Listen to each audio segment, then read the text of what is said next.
Israel और Hamas के बीच चल रही जंग को करीब 1 महीना होने वाला है, मगर इजरायल को अब तक बहुत बड़ी सफलता हाथ नहीं लगी है। इसकी सबसे बड़ी वजह है वो 200 से ज्यादा बंधक जो हमास के कब्जे में हैं।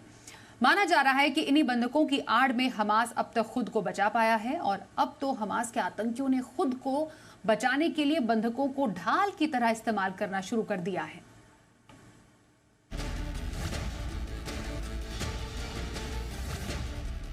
किसी की जान की कीमत क्या होती है, ये हमास के आतंकियों को अच्छे से पता है। ये वो आतंकी हैं जो अपने मकसद के लिए किसी को भी मार सकते हैं। मगर फिलहाल इन आतंकियों ने अपने नापाक मकसद के लिए सैकड़ों लोगों की सांसों को कैद कर रखा है और इन्हीं लोगों की जिंदगी के बदले हमास खुद को बचा रहा है। बंधकों की आड़ में हमास इजरायल को डराने की कोशिश कर रहा है। इजरायल में अमेरिका की एम्बेसी ने एक जरूरी आंकड़ा भी शेयर किया, जिसके मुताबिक हमास के हमलों के बाद से अब तक अमेरिका के 18 नागरिकों की मौत हुई, जबकि 21 लोग लापता हैं। वहीं ब्रिटेन के 7 नागरिकों की मौत हुई, 10 लापता हैं। फ्रांस के 13 लोगों की हत्या हुई, 9 लापता हैं। फिलीपींस के 2 लोगों की हत्या हुई है। साथ ही चीन के भी 4 लोगों की हत्या हुई, जबकि 3 लोग लापता हैं। जर्मनी के 4 लोगों की हत्या हुई, जबकि 13 लोग अभी भी लापता हैं। माना जा रहा है कि लापता लोग गाजा में बंधक बनाए गए हैं। इतने देशों के नागरिकों के फंसे होने की वजह से ही इजरायल फूंक फूंक कर अपने कदम रख रहा है। हमास को पता है कि इजरायल चाहे कुछ भी कर ले, मगर बंधकों के मामले में उसे सतर्कता बरतनी ही पड़ेगी। बंधकों के नाम पर हमास इजरायल को कंट्रोल करना चाहता है। यही वजह है कि कल हमास के प्रमुख ने इशारों ही इशारों में बंधकों को जान से मारने की धमकी भी दी है। इजरायल भी दुनिया को हमास की क्रूरता से रूबरू कराना चाहता है। इसके लिए उसने यूएन में बंधकों के परिवार वालों को भेजा।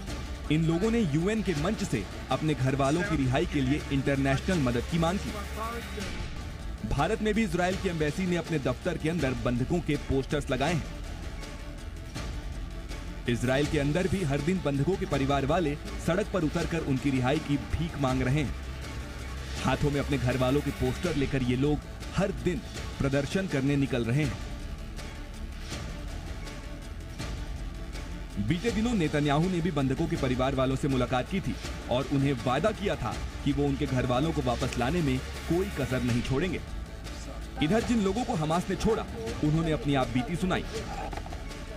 85 साल के इस बुजुर्ग को हमास ने एक टनल में रखा था। हमास के कब्जे से निकलने के बाद इन्होंने बताया कि गाजा में सुरंगों का एक बड़ा नेटवर्क है और इन्हीं सुरंगों के अंदर बंधकों को रखा जाता है। हमास के कब्जे में फिलहाल 230 से ज्यादा लोगों की जिंदगी है।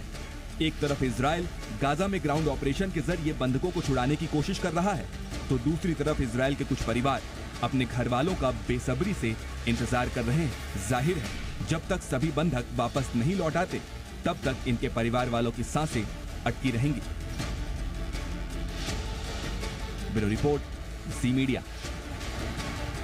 हमास इजरायल जंग में अमेरिका का साथ मिलने से युद्ध में इजरायल काफी मजबूत हुआ है, लेकिन इजरायल की मदद करने वाले जो बाइडेन को अमेरिका में इसका नुकसान भी हुआ है। गाजा में चल रहे युद्ध की वजह से अरब अमेरिकी बेहद नाराज हैं। 2020 में बाइडेन की जीत में अहम भूमिका निभाने वाले अरब अमेरिकी इस बार 2024 के चुनाव में बाइडेन को झटका दे सकते हैं।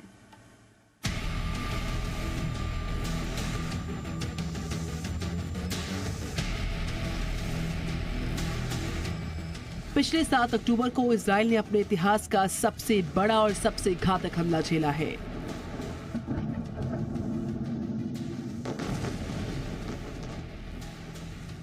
या यूं कहें कि ऐसा दर्द पाया है जिसको वो सदियों तक भूल नहीं पाएगा। इजरायल के ऊपर हुए हमास के इस हमले से अमेरिका भी बहुत नाराज है और इजरायल की मदद के लिए जंग में उतर आया। किसी भी इजरायली के लिए अमेरिका के राष्ट्रपति जो बाइडेन देवदूत की तरह सामने आए,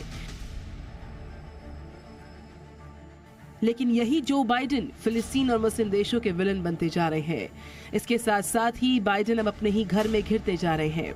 दरअसल साल 2024 में अमेरिका में चुनाव है और चुनावों से पहले ही अमेरिका में हुए एक सर्वे ने बाइडेन की मुश्किलों को बढ़ा दिया। सर्वे में पाया गया कि गाजा में हो रहे इजरायल के हमले से अरब अमेरिकी मुसलमान बाइडेन से बहुत नाराज हैं। साफ है कि जैसे जैसे गाजा में इजरायली टैंक आग बरसा रहे हैं, वैसे वैसे ही अरब अमेरिकी मुसलमान जो बाइडेन के खिलाफ होते जा रहे हैं। सर्वे रिपोर्ट की माने तो मात्र 3 साल के भीतर ही बाइडेन को वोट देने अरब अमेरिकी मुसलमान में 42% लोगों ने मुंह मोड़ लिया। ये बाइडेन के लिए किसी झटके से कम न था।